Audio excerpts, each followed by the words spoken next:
There is not a week that goes by that a mom doesn't come to me terrified that her boy is going to perhaps be the next school shooter, that he will treat his future partner poorly. The list goes on.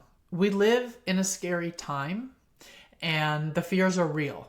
What I want to say to you is that more likely than not, your sweet boy is going to be just fine, even if he's really struggling with aggression right now. But I really do want to dive in and talk a little bit about how to know if his aggression is a sign of something bigger. Because if it is, then we can address it. The first thing that I want you to do is to ask yourself a question. And the question is, when did the aggression begin? Most times when I ask parents this question, there is an answer. It happened when his little sister was born. It started when he started kindergarten. It started when we moved to a new country when he was 8. The list goes on. There are often obvious things: separations, divorces, moves, school issues.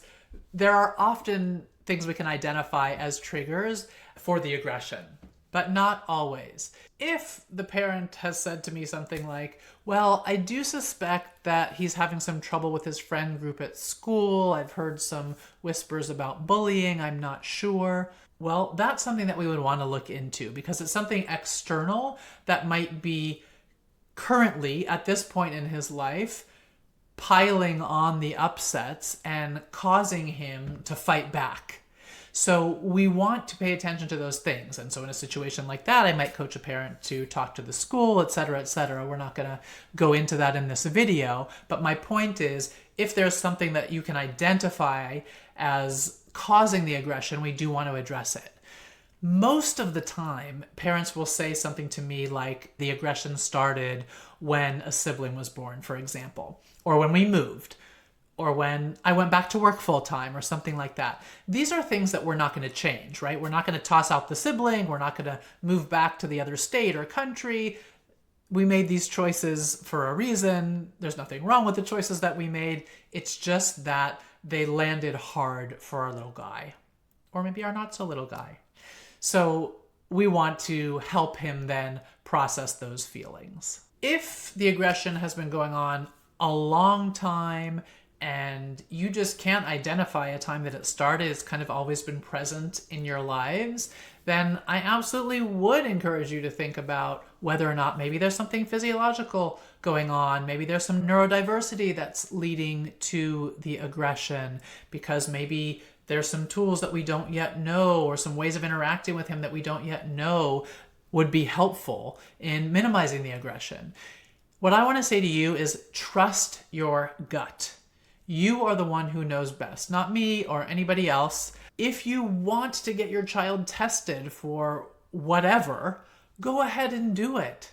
I have worked with many a family who have been adamant about not wanting to get their child tested for a variety of reasons, ranging from they don't want him to walk around with a label, even if he is diagnosable, to they don't believe in the testing. There are a million reasons why parents don't want to test, but I've worked with many a family who do want to test. Often they want to test because then they can get resources from the public schools to support him, because they want him to understand that perhaps his brain works differently and there's nothing to be ashamed of. But when he knows that, he can plan his life in a certain way such that he can have better success. So there's no one right way or wrong way, but I want you to trust your gut and make the right decision for you and your sweet boy and your family. Regardless of whether or not you go that route, everything that I'm ever going to teach you or tell you will still be relevant. Maybe you'll want to modify it a little bit. That's okay.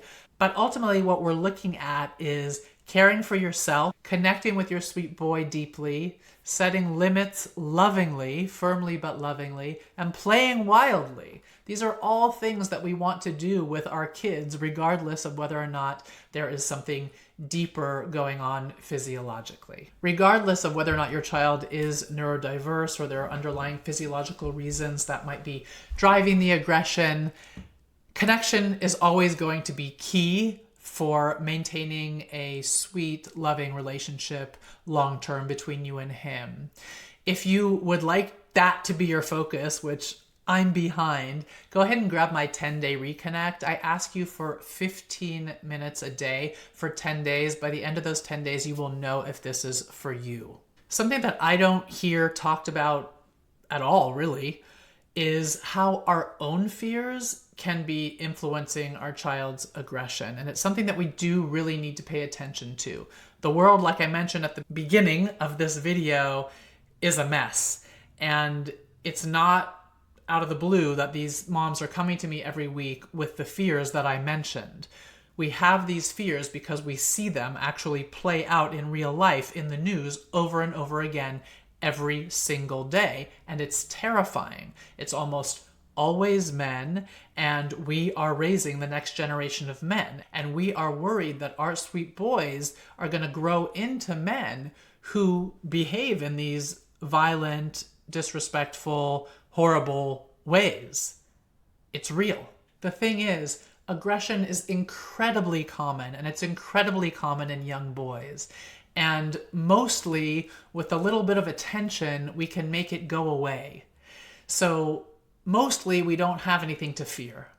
But that fear does get in the way of us using those strategies and the approaches that are necessary to calm the aggression when our kids are younger so that they don't grow into these negative behavior patterns. The best thing that you can possibly do is lean into the aggression now.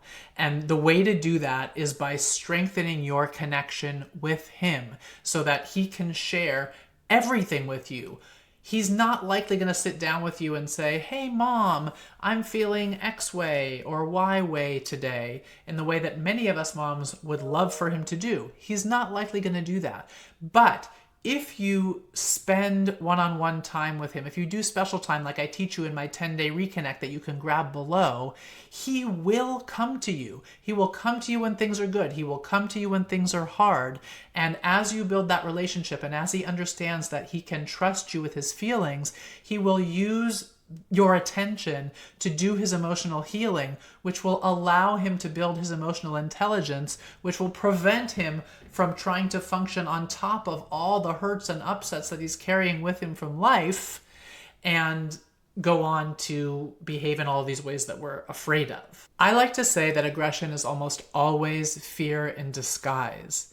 And if we can address that fear, we then can help him move beyond the aggression. Aggression is that fight response that we have when we're scared. That's all it is. If we can understand that and work on building that feeling of safety, helping our sweet boy sense that there's safety around him, that he is safe, we can help him move beyond that aggression.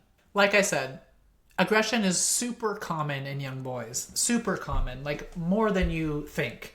You are absolutely not alone. But just imagine what life could look like for you and your sweet boy if you could let go of your fears for him so that you can support him to let go of his fears. Now that you're hopefully a little bit less worried about your sweet boy's aggression, let's look at what do we do when he explodes over seemingly nothing. Click on the video and we'll go there.